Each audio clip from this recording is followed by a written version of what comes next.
नमस्कार, सुदर्शन दिल्ली देख रहे हैं आप। मैं हूं संगीता झा। देश की राजधानी दिल्ली में डीआरडीओ द्वारा आयोजित कंट्रोलर्स कॉन्फ्रेंस में शामिल हुए रक्षा मंत्री राजनाथ सिंह ने रक्षा क्षेत्र में वित्तीय प्रबंधन को लेकर बड़ी बात कही। राजनाथ सिंह ने कहा कि आपने कंट्रोलर्स कॉन्फ्रेंस का आयोजन किया है, लेकिन मेरा मानना है कि आपका मन केवल नियंत्रण तक सीमित ना हो, बल्कि खुला और ग्रहणशील होना चाहिए। उन्होंने डीआरडीओ के वित्तीय और प्रशासनिक विभागों की भूमिका को सिर्फ कागजों तक सीमित न मानने का आग्रह करते हुए कहा कि जब ये व्यवस्थाएं ईमानदारी और प्रतिबद्धता से काम करती हैं तो उसका असर देश की सीमाओं की रक्षा करने वाले सैनिकों तक भी पहुंचता है। रक्षा मंत्री का यह बयान इस बात को रेखांकित करता है कि बैकएंड सिस्टम में ईमानदारी और तत्परता फ्रंट लाइन पर लड़ रहे सैनिकों के मनोबल को मजबूत करती है। सुखद अनुभूति होती है कि डीएडी प्रोएक्टिवली अपने आप को बेहतर बनाने की पूरी कोशिश कर रहा है। साथियों, अभी जब मैं यहां रहा था तो मेरे दिमाग में एक बात आई कि इस कॉन्फ्रेंस का नाम भले ही कंट्रोलर्स कॉन्फ्रेंस आपने रखा है, पर मुझे लगता है कि आपका माइंडसेट कंट्रोलर का नहीं होना चाहिए। आपका माइंडसेट ओपन और रिसेप्टिव होना चाहिए।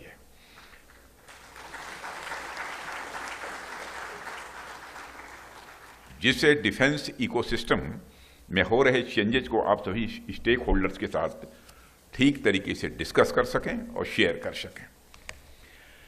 साथियों, आज जब मैं आपके बीच यहाँ हूँ तो मैं कहना चाहूँगा कि इस तरह के आयोजन हमें एक इंट्रोस्पेक्शन या सेल्फ एनालिसिस करने का भी अवसर देते हैं। इसमें हम सोच सकते हैं कि अब तक हमने क्या अच्छा किया है और आगे हमें क्या करना है। यह भी विचार करना है कि आगे और हमको कुछ रिफॉर्म्स करने की जरूरत है, तो वह रिफॉर्म्स क्या होनी चाहिए। आप सब भी शायद इस बात से हमारी सहमत होंगे कि जब हम सब मिलकर बैठते हैं तो अपनी बातें एक दूसरे के साथ शेयर करते हैं, तो उससे हमारी सोच और हमारे दृष्टिकोण का दायरा स्वाभाविक रूप से और अधिक व व्यापक होता है।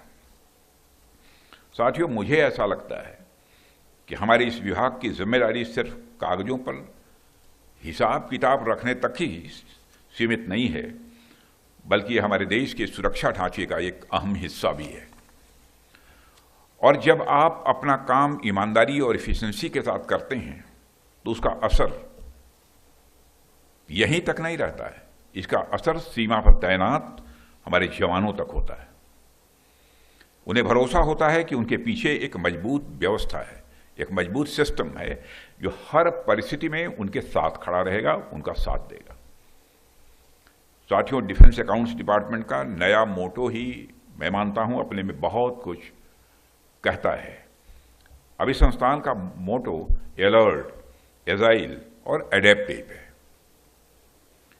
ये वर्ड्स अपने आप में आपके वर्क कल्चर को दर्शाते हैं, या यूं कहूं कि एक प्रकार से आपके वर्क कल्चर के सार हैं, ये तत्व हैं। साथियों, आज मैं आपके सामने आ रहे चैलेंजेस, उनके सॉल्यूशन और अपॉर्चुनिटीज पर तो बात करूंगा ही, लेकिन उससे पहले मैं भारत के संदर्भ में अकाउंट्स के इतिहास की बातें भी आपसे कुछ करना चाहता हूं।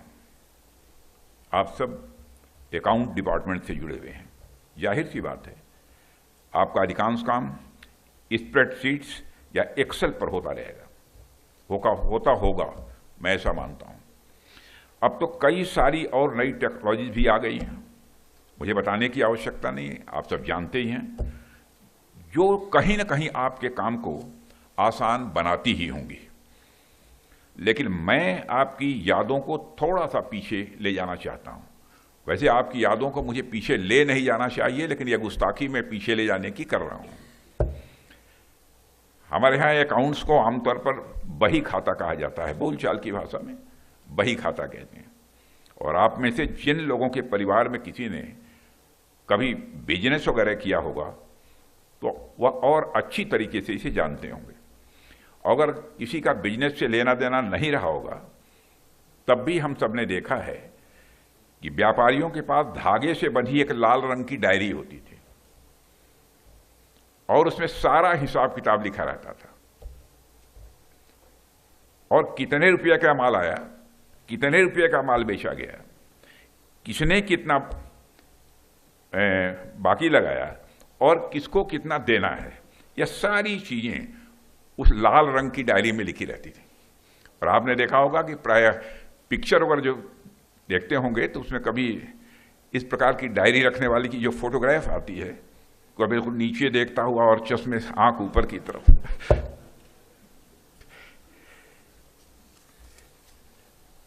और एक चीज पर आपने ध्यान दिया होगा कि दिवाली जैसे अवसरों पर जब हम माता लक्ष्मी की पूजा करते हैं तो उस समय उस लाल डायरी की भी पूजा की जाती थी। और आज भी कुछ लोग लाल डायरी रखते हैं, भले ही कंप्यूटर का जमाना आ गया, सब कुछ हो गया, लेकिन लाल डायरी की एक अहमियत है, वो शुभ माना जाता है। यह अपने आप में कितनी बड़ी बात है। हमारे लिए अकाउंट्स सिर्फ कर्म ही नहीं है, बल्कि वो हमारे धर्म का हिस्सा है।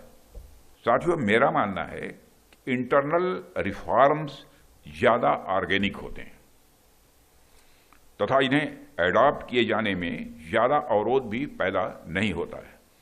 ऐसा इसलिए है कि ये आइडियाज खुद आपकी संस्था के अंदर से आ रहे हैं और इस प्रकार से इंट्रोस्पेक्शन के द्वारा किए गए इंप्रूवमेंट्स पूरी ऑर्गेनाइजेशंस को न सिर्फ डायनेमिक, इफेक्टिव, इनोवेटिव और प्रोफेशनल बनाती हैं, बल्कि पूरी ऑर्गेनाइजेशन को एक लिविंग ऑर्गेनाइजेशंस के रूप में ट्रांसफॉर्म कर लेती हैं। साथियों, आज डिफेंस सेक्टर में जो ट्रांसफॉर्मेटिव चेंजेज हो रहे हैं, थोड़े समय पहले तक ऐसा नहीं था।